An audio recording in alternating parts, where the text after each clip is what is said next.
If you were listening to today's political debate, you might wonder where this strain of anti-intellectualism came from.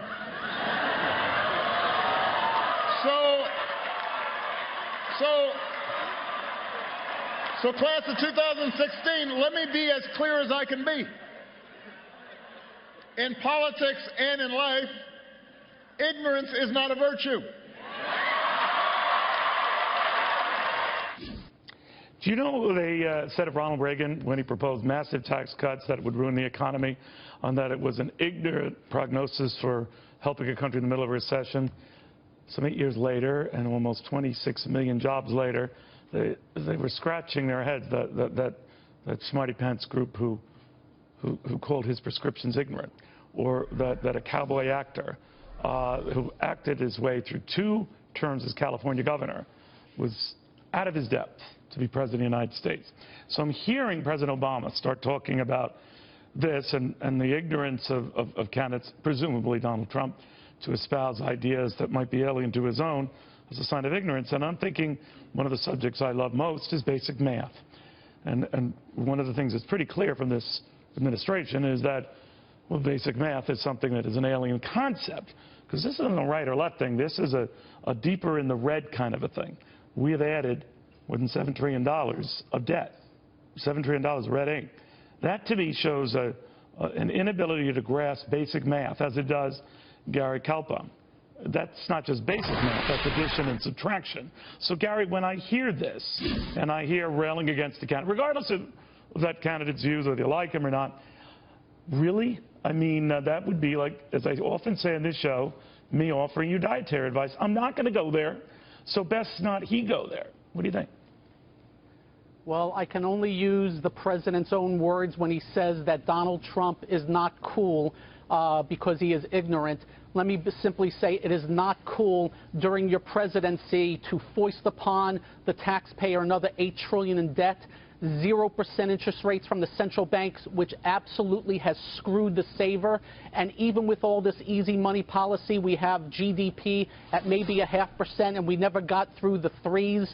I think President Obama needs to look at his past 8 years and stop talking about others. And by the way, the last part of the not cool is when you get in front of graduates, you should be inspiring, not putting anybody else down, even if it's an election year. It was not very funny as far as I'm concerned. Well, also, graduation speeches are supposed to stay away from politics. This was clearly a time for political swipes.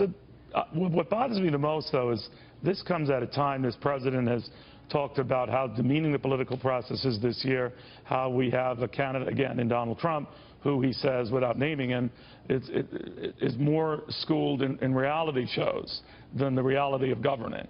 Paraphrasing here, when he himself has appeared on better than 50 such venues. I have no problem a president appearing on such venues. I think they reach out beyond a typical base.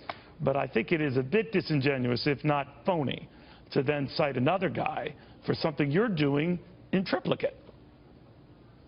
And Donald Trump is just running for president. He has not been president. He's only proposing things. He has not actually enacted things. Look, I have no problem with the president going out and being on any show. He can be out. He can go on General Hospital for all I care. Maybe he has.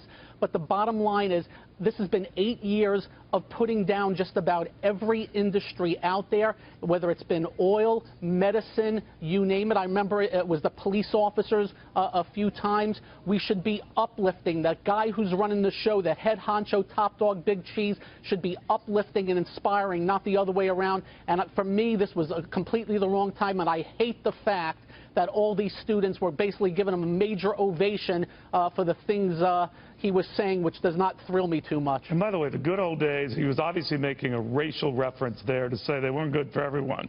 What he forgot to say in the great macro sense of good old days, when we had a lot less debt, when our dollar had some core principles and values, when the world flocked to us as an investment haven in numbers far greater than today, and when we as a country were a leader. Those were the good old days. That's what candidates of both stripes refer to, getting back to good old days when our currency, just like Washington, stood for something. Neil, $20 trillion in debt. That, for me, that's what Washington stands for. And